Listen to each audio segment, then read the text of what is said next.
What's up, fabulous? Narz here, and on today's Daily Fix, Nintendo has issued a statement regarding its decision to decline Smash World Tour, a license to operate its future tournaments. The Callisto Protocol is having a terrible launch day, and a newly announced open world game from Gamebox is sending players back to the Stone Age. Let's get into it.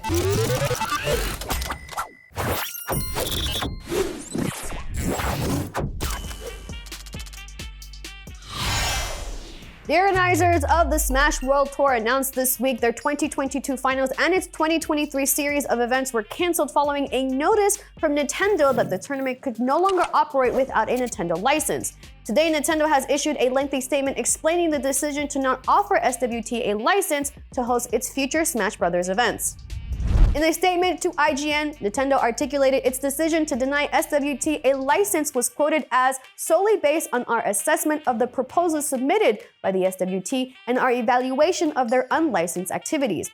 Nintendo further clarified that, quote, any partner that we grant a license to has to meet the high standards we require when it comes to the health and safety of our fans. It's also important that a partner adheres to brand and IP guidelines and conducts itself according to professional and organizational best practices. We use this same approach to independently assess all partners. If we discover that a partner is doing something inappropriate, we will work to correct it.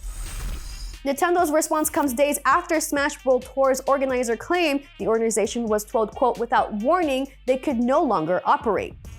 The organizers revealed negotiations with Nintendo to receive a license to operate Smash Bros. Tournaments had been declined even after Nintendo noted SWT did not infringe on the company's IP. SWT organizers revealed in the blog post, quote, our Nintendo rep opened by letting us know that they are being asked to deliver the news that going forward, Nintendo expects us to only operate with a commercial license and that we would not be granted one for the upcoming championships or any activity in 2023.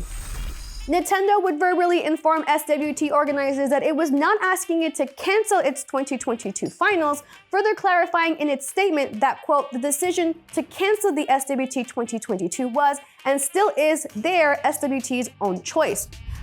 However, making the decision to decline SWT a Nintendo license and informing the organizer they could no longer operate their tournament and yet expecting its organizers to not cancel its finals and 2023 events seems hypocritical. What's more, last year, Nintendo made strides to enter the competitive scene, announcing its officially licensed tournament with Panda Global titled Panda Cup.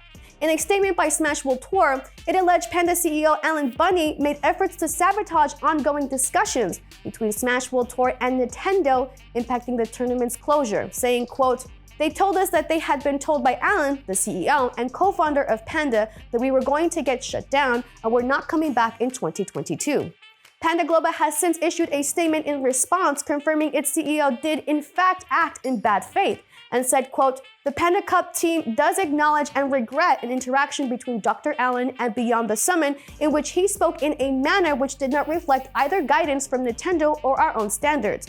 Panda took effort to rectify the situation immediately, and in the second half of the year, a dedicated team made up of multiple staff members were assembled to manage Panda Cup activities and serve as the primary point of contact for event runners, removing the possibility of future miscommunications from occurring.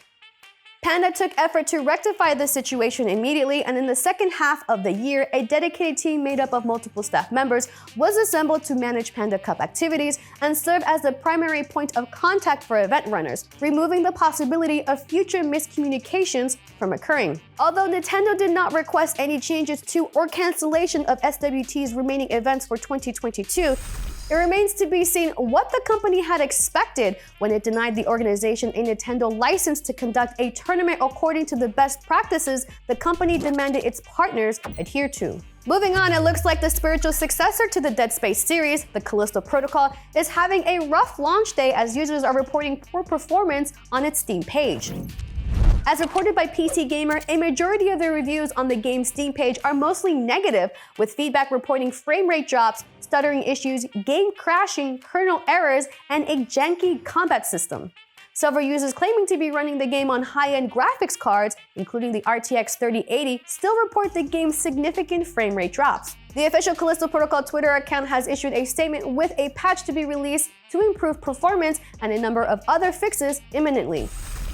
In the meantime, some positive reviews have suggested disabling VSync, ray tracing, motion blur, and film grain will result in better performance. And finally, developer Gamesbox announced its upcoming and brutal open-world survival game, Primitive, set in the Stone Age.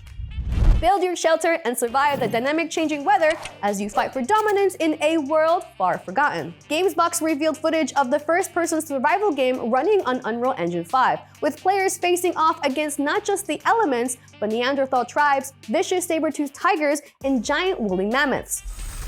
There is no release date yet for Primitive, but of course, you'll see the release date announcement on IGN as soon as it happens, unless you're living under a rock.